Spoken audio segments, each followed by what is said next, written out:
Now may I request Dr. Aditi Haldar, Director GRI South Asia, to present her perspective. Good morning, everyone. Very nice to come back and be with the the cost and management professionals here. I am very actually humbled to listen to, of course, Professor Bhattacharya, but more I think to listen to Mr. Mukherjee, because this is like music to me. So many years I am in this profession of sustainability, and people used to actually call me that you should wear a garland and maybe go around and talk about philosophy, not about business.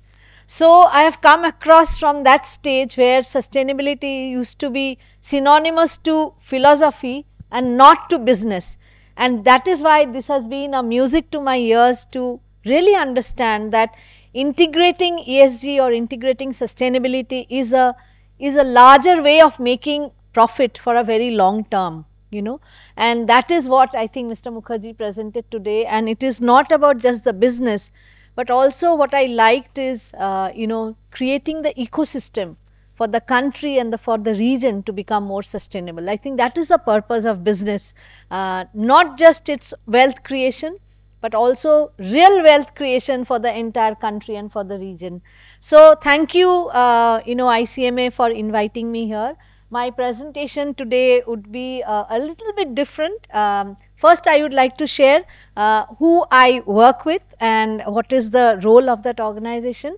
I work with an organization called GRI, Global Reporting Initiative, and we are an independent institution set up 27 years back to actually promote the whole context of sustainability reporting.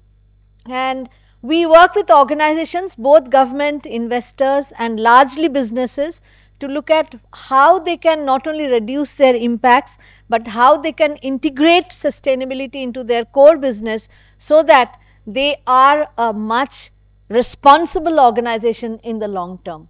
So we deliver the GRI standards. Many of you may have heard about sustainability reporting and then sustainability reporting standards. We are an organization, and the standard stands for disclosure of environmental, social, economic and governance parameters publicly in the domain where anyone can actually get those information about the business's activities and its impacts. And therefore, what is the decision by the stakeholders is very important. So we work with not only the report preparing organizations, but also report using, like the rating agencies, the civil societies, media, academia.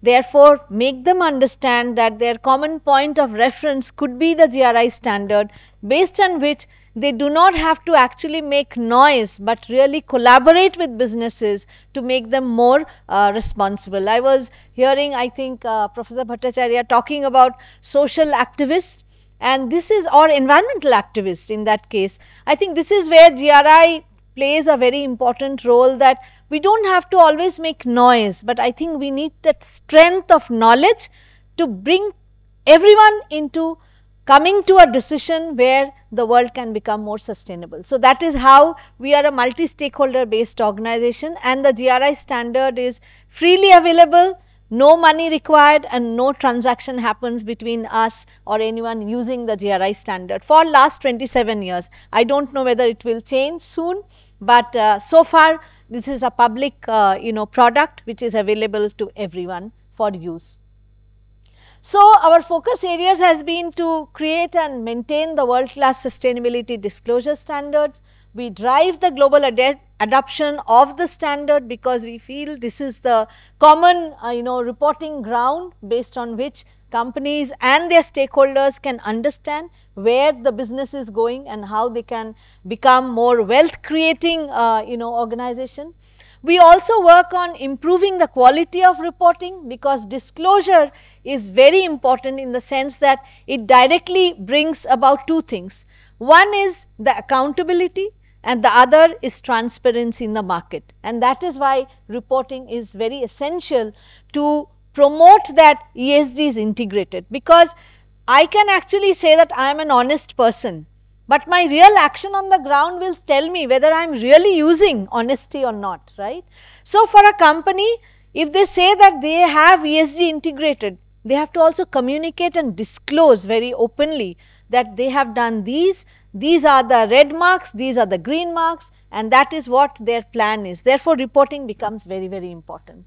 And we support full public access to sustainability disclosures.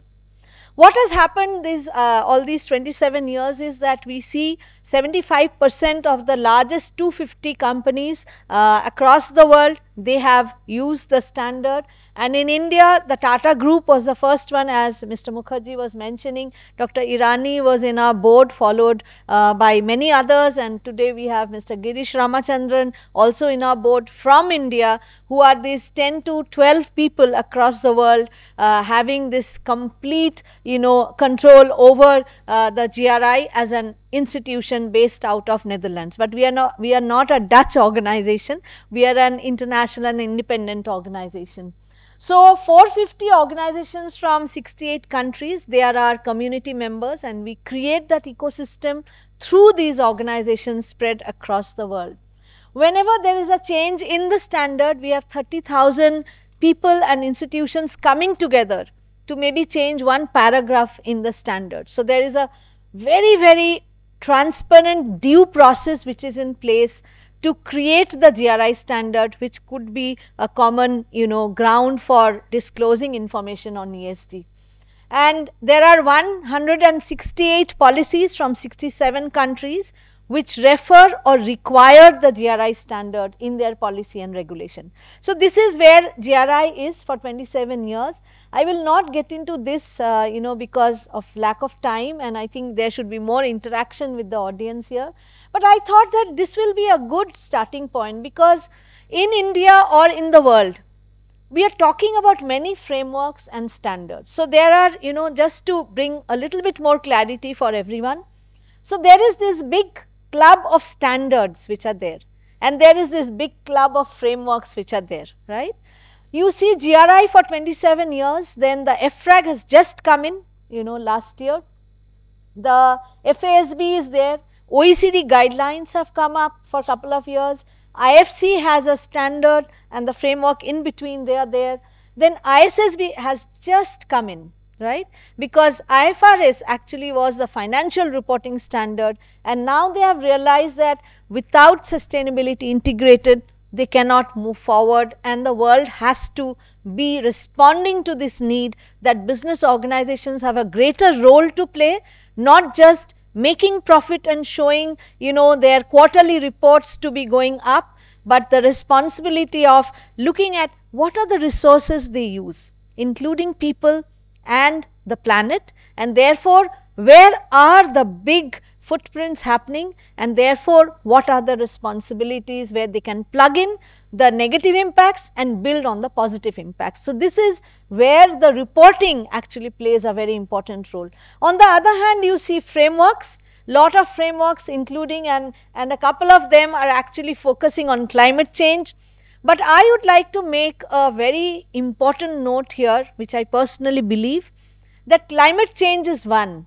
But in a country like India and the region, the subcontinent, I think social issues are very, very important, which sometimes go hidden behind the hype of climate change, right.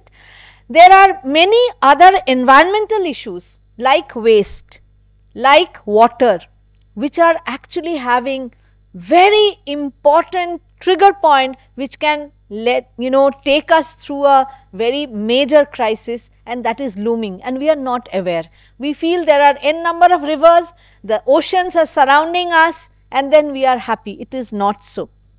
So, we have to be very carefully understanding what are the ESG issues, which is not only the responsibility of the business, but really the whole ecosystem of looking at multi-stakeholder approach. The regulator, the government, the investors, the civil societies and the businesses coming together to look at where are we really and how can a business entity survive if those kind of crisis is looming around all of them, right. So, this is where multi-stakeholder importance is is actually becoming more critical these days. So, there are rankers and raters which are there. So, if you can just be very clear, and this is where I think the CEO or the CMA's role is. Many, wherever I go and speak or having a a round table or a seminar, I think there is a lot of confusion of looking at what is the purpose of the organization versus which are the ranking and the rating organizations they are connected to, which is the framework they are taking, and which is the standard they want to subscribe to. So, there is a lot of difference. The first point, I think the CEO can remove the dilemma, and the CMA's role is to guide the CEO, saying that this is where it is. We need to understand what we need to do, right. So, the original root of all this, whether it is a standard, whether it is a framework, whether it is rankers or raters, the original thing is that businesses, they operate and there are activities, and these impact the activities on the world. So, there will be no question. Business cannot say that no, they are not impacting the world, and there are degrees of that impact. There are specific areas where they have impact. So, we need to be aware of them, we need to measure them, we need to use a system in place where the measurement can happen in a very organized manner, well structured as per the organization's need. So, the other side to do it is, in the world there are many changes which are happening, like the climate change or water crisis and so far. Therefore, how are those changes impacting the entity? This is the other side. Now, ISSB is come up, like the IFRS Foundation is come up with this approach of sustainability, which is this side, the impacts of sustainability topics on the the business entity. GRI has been a very strong proponent on the other side, impacts of the business activities on the world. But what we now need is to collaborate the two and bring them together if an organization has to be smartly operating in the long run. They cannot just do one dimension. This is very, very important. So, even the use of word of ESG and sustainability, please think through and look at it from the lens in the entire value chain. Which part of the sustainability are you really focusing on? Is it this one, from the world to the impact on the entity, or from the entity to the world? You need to be very aware of.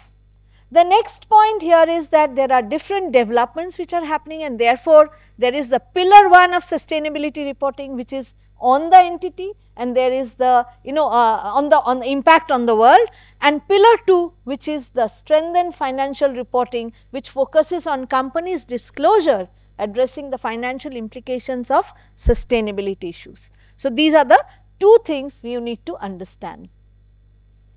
As far as possible, I think what is important here is very something to take note of, because I know I was addressing the Chartered Accounting Institute's conclave last week, and now I am here.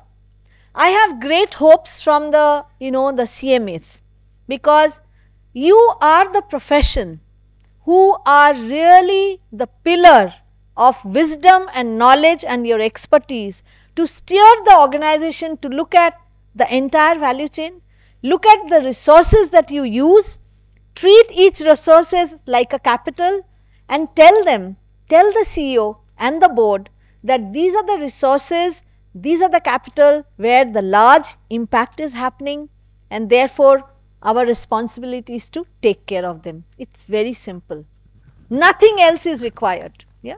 Second, the CMAs always remain behind the scene, and I have been interacting, as ma'am announced that I have been with the ICMA for a couple of years now, almost a decade, and I feel that they are behind the scene.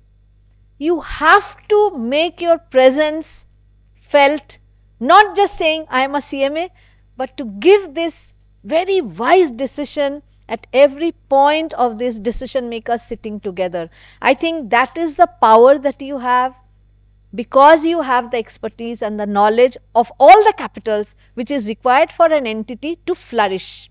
Therefore, if the flourishment has to continue, CMA has to actually understand how waste generation is not contributing to profit making, how water crisis is not contributing to profit making, how human rights issues are actually going to plague the reputation, and how workplace environment and safety is going to actually cause a lot of productivity of the people going down.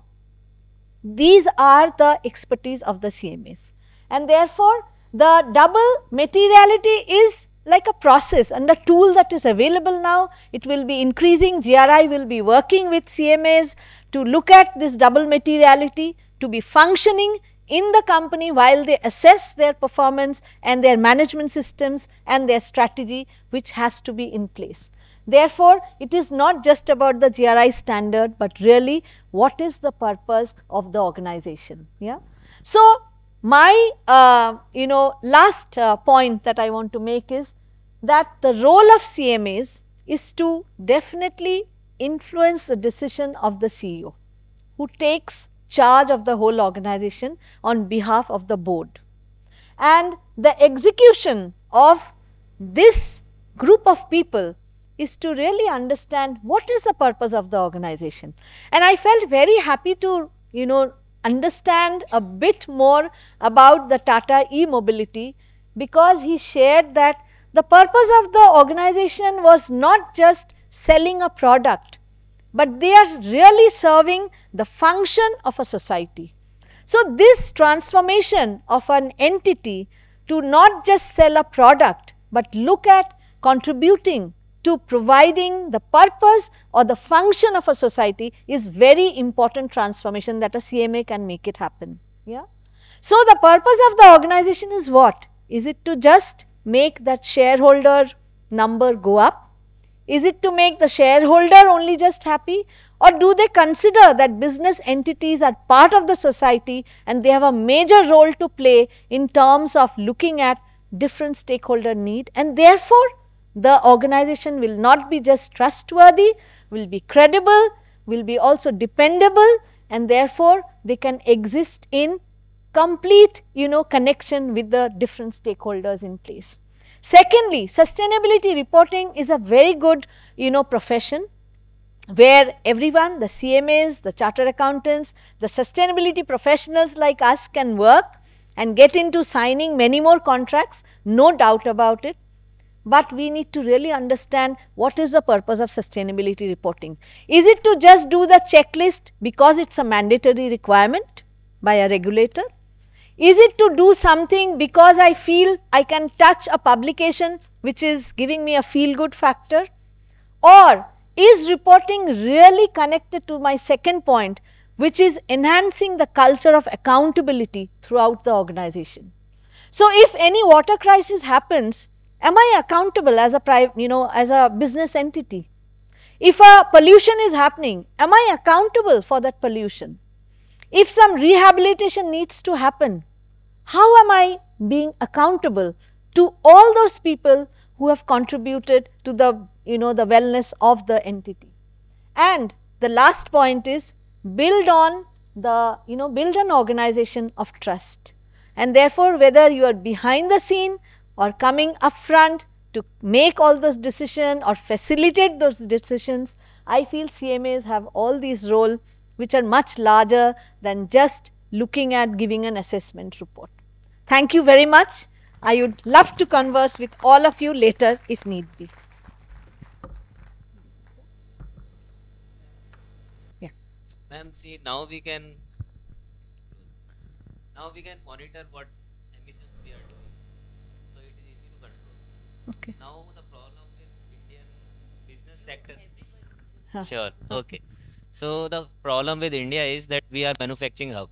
And we are manufacturing hub. Yes, yeah. And R&D centers are in different countries. Like Maruti Suzuki R&D center is in Japan, and manufacturing is in India. Same with Honda, ZF Gearbox, Volkswagen, MG is in China, but we are manufacturing in India. Now the GHG emissions are accounted in India, not in those countries. Exactly. So even if India try, we cannot become green because the cost of this green energy has to come from those countries. So we have been requesting that the emission share should be given to that country. Who owns, like 56% is owned by Suzuki Yes. in Maruti Suzuki. So 56% of emission share should be accounted in Japan, not in India. Same with Sweden. Sweden is trying to become net zero by 2030, but their manufacturing hubs are in India. Same with Apple. Apple has offloaded manufacturing to Foxconn, and Foxconn is in Taiwan, and they are opening manufacturing facilities in India. Now, when we incorporate green energy, Yeah. the cost is not viable, but somehow they are becoming net zero by offloading manufacturing. So how Offloading? standards will, Can you repeat that? By net zero by offloading? they are offloading manufacturing from their Yeah. accounts itself by Yes. giving the manufacturing role to other companies. Yes. Now these companies are headquartered in different countries like Taiwan, India. Yes, I heard that. So now the GHG emissions are accounted in India, and now it is becoming difficult for us where we don't control these profits and diversion of these profits into green energy. So how standards, or we are pushing that standards should be like that. The profit share should be directly linked to the GHG emissions, and GHG emissions should be accounted in that country, not in India. Then only we can become net zero, until unless we control these profits. What are your views on this? Yeah. Very good point, and I think it's a suggestion for everyone to think through. But I would like to add to your suggestion also that see, when the manufacturing hub coming here, who decides? It's the government. And why do they decide? Because we also need jobs, employment here. We also need to show that India is growing and the GDP is growing, right? So that, let's face fact, let's be honest to ourselves. So we do need the manufacturing hubs, we do need employment, and we do need that GDP is growing up, right? So that is one side of the story. We need to be very aware of it, and we need to be honest about it. Number two, how do we actually sign the contract when whoever company from Japan or Sweden comes here? I think we have to be what, Professor Bhattacharya mentioned, the courage to say that you have to abide by the climate change issue which is here, and we want to also show that we are not emitting so much of GHG because the manufacturing is here. Yeah. And this will actually slowly, the EFRAG, which is the European Union standard now coming up, the entire value chain will be also, kind of monitored. The supply chain will be monitored, and therefore it is not far away that these kind of, what is your suggestion, will not come into the market. So it's a long way, maybe 5-10 years, but definitely the world is thinking about how the corporate headquarter may show that it's net zero, but down the line the supply chain also has to prove itself that it is moving towards reducing GHG emissions. So that's no doubt about it. But I would like to also say that as a nation we need to be very clear whether we are going to entertain other countries to come and have manufacturing hubs here, or should we have more Indian companies to do more and sell them by saying that we have produced and manufactured well designed products which are not causing harm to the planet or to the people. So that's a decision by us. We are a democratic country, right? Let's use the power of that. Yeah. Any more questions here? Okay. But sir, do we have time to answer the other questions? Okay. Later, no? Later? Okay. Yeah, just one question. Yeah. ESG, to control that climate change, we require phenomenal investments, and as we see, the benefits are reaped over a period of say 40-50 years, because we are passing it on to the next generation.